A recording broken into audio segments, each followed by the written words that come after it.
जब ये टावर का इशू चला जी, तो हमने इसको बहुत संतावना से एड्रेस करा। हम सब ऑफिसर्स से मिले, जाके कोशिश करी हमने अपने इस लेटर के माध्यम से कि जो कि हमने सब जगह पे रिसीव कराया है विद डेट, RWA के लेटर पैड पे है कि हमें कोई वहाँ से मदद मिलेगी इसको हटाने में या इसको रोकने में। बट आज तक शायद किसी ने जवाब भी नहीं दिया उस लेटर का हमको। और ये भगवान जी की कृपा रही कि हमारा घर एकदम उसके पीछे है कि टावर हमारी साइड नहीं गिरा, और जिस तरफ गिरा वहाँ भी कोई क्षति नहीं हुई। पर ये हमें समझ नहीं आया कि हम जाएं तो जाएं कहाँ। हम पुलिस कमिश्नर साहब के पास भी गए, हम डिप्टी कमिश्नर MCD के पास भी गए, हम अपने सतीश उपाध्याय जी के ऑफिस भी गए। एवरीबडी सेड पहले आते, अरे पहले हमें पता होता तो हम आते, क्योंकि पहले हमें बताया गया कि यहाँ पे बिजली का खंभा लग रहा है और हाई मास्ट लाइट लगेगी। अब उसके आगे और क्या कोई पूछ सकता है। तो ये हमारी समस्या थी, जिसका कि हम ये नहीं कहेंगे अच्छा समाधान हुआ, पर हाँ भगवान ने हमारी सुन ली, जो कि अधिकारियों ने नहीं सुनी। और ये कार्य अब हम ये चाहेंगे कि यहाँ पे टावर ना लगे, और जैसे भारती जी ने बोला कि किसी भी डेंस पॉपुलेटेड एरिया में यहाँ पे ट्रैफिक हो, बच्चों का आना जाना हो, लोग आसपास रहते हो, वहाँ नहीं लगना चाहिए। इस नीति के बिल्कुल विरुद्ध हैं हम।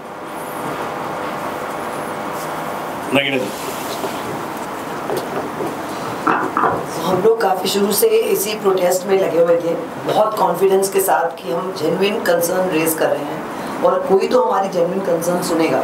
ये नहीं थी कि हम उनको परेशान करें। घर से हार्डली एनी डिस्टेंस है, ज़मीन हमारी इतनी अनस्टेबल है कि उसके नीचे एक बहुत ओपन नाला रन करता है।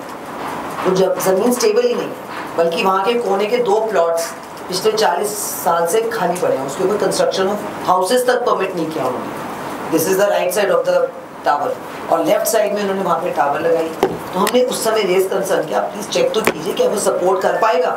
हमें भी यही डर था कि टावर रुक नहीं पाएगा, क्योंकि नीचे कोई बेस ही नहीं है। एक पतली सी लेयर है, उसके बाद नाला बहता है जो पूरी दिल्ली के थ्रू रन करता है, हमारे एरिया में कवर्ड है वो। तो इस कॉन्फिडेंस के साथ उनके पास गए कि देखिए दिस इज़ द इशू, और ये गिरेगा तो घरों पे गिरेगा। बगल में आपके 2 हॉस्पिटल्स हैं, left side right side we have 2 hospitals. आगे आपके 4 स्कूल्स हैं, रेजिडेंट्स इतने सारे हैं, एल्डरली पीपल रहते हैं। तो इसी उम्मीद से हमने हर जगह गए, as he said, no stone unturned. हम सब जगह गए, MLA के पास गए हम, AC, थैंक्स टू भारती जी, इन्होंने हमें despite not right now being the current MLA, he found time from his busy schedule. He gave us instant appointment with the commissioner with the hope कि चलो आप stay करवा के वो पहले चेक कर लीजिए, कंफर्म कर लीजिए। और हमारे साथ हुआ क्या, they had some ladies who came with the team, they were physically, literally हमारे पास वीडियो है रिकॉर्डिंग, फिजिकली हम लोग को पुश करके कि हम तो लगा के रहेंगे, जो करना आप कर लीजिए। हमने उनसे बोला रुक जाइए, हमें कमिश्नर जी ने परमिशन बोला है कि मैं रोक रहा हूँ काम फॉर 7 days, इंस्पेक्शन करने दो जगह की। Nothing work. फिर हमने उनको कॉल किया ऑफिस में कि आपके कहने के बावजूद ये काम चल रहा है।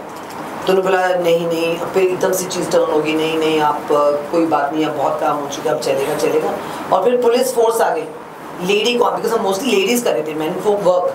हम लोगों ने वहाँ पे धरना सा दिया था कि हम काम नहीं करने देंगे। तो लेडी फोर्स को लेके आए कि अगर आपने काम नहीं करने हम आपको अरेस्ट करेंगे। तो इधर हमारे रेजिडेंट्स रो रहे हैं कि अब सुन लीजिए, आप प्लीज़ 10 दिन रुक जाइए, क्या फ़र्क पड़ जाएगा। कहीं सुनवाई नहीं। जब हम भारती जी हमारे MLA थे, हमारे पास एक ग्रुप होता था, वहाँ पे हम अपने कंप्लेंट्स डालते थे। यहाँ पे हमें जगह जगह भटक के जाना भी पड़ा। फिर भी इट इज़ वेरी सैड कि आप रेजिडेंट्स की बात ही नहीं सुनते, RW को कंसर्न में नहीं लेते। पूछिए तो सही, हमें नहीं चाहिए टावर, किससे पूछ के आपने लगाया है, हमें कोई कनेक्टिविटी की प्रॉब्लम नहीं है, कोई डिसीजन नहीं है, और अपने इतने लोगों की लाइफ को रिस्क में डाला है। तो पूछिए, बिल्कुल he is grateful that the tower did not fall on his house. एक टावर है बीच में, किसी भी साइड जा सकता है। कितना बड़ा हादसा हो सकता था, बहुत मैसिव स्केल घटना होती तो। मुझे लग रहा है कि अगर ये डे टाइम में होता तो कुछ नहीं तो 40 से 50 लोग इसमें जान गंवा सकते थे, कुछ नहीं तो। क्योंकि जो सर्विस लेन है वहाँ पे बहुत सारे कार के शोरूम्स हैं, बहुत बिजी रोड है, वो बहुत ज़्यादा बिजी रोड है। और वो 100 फुटा टावर कुछ नहीं तो 150-200 किलो, 500 किलो, 1000 किलो होगा, पता नहीं कितना किलो होगा।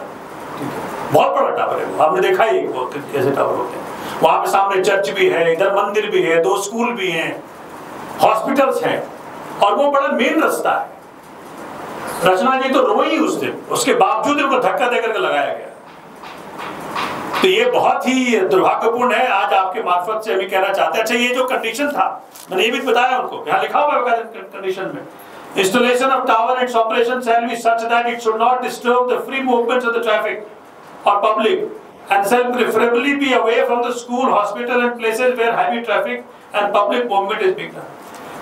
अपने ही रूल के विरोध में ऐसे काम कर रहा है बीजेपी का एमसी, बीजेपी का दिल्ली सरकार। तो आज बताए कहाँ जाए हमारे। तो मैं आज आपके माध्यम से सरकार तक की बात पहुंचाना चाहता हूँ, रेजिडेंट्स पहुंचाना चाहते हैं कि कृपया करके लोगों के जान को रिस्क में मत डालिए। दिन का समय होता, परमात्मा का आशीर्वाद है कि उस अर्ली मॉर्निंग हुआ है जब ये आंधी चली है, तो ये बात पहुंचे।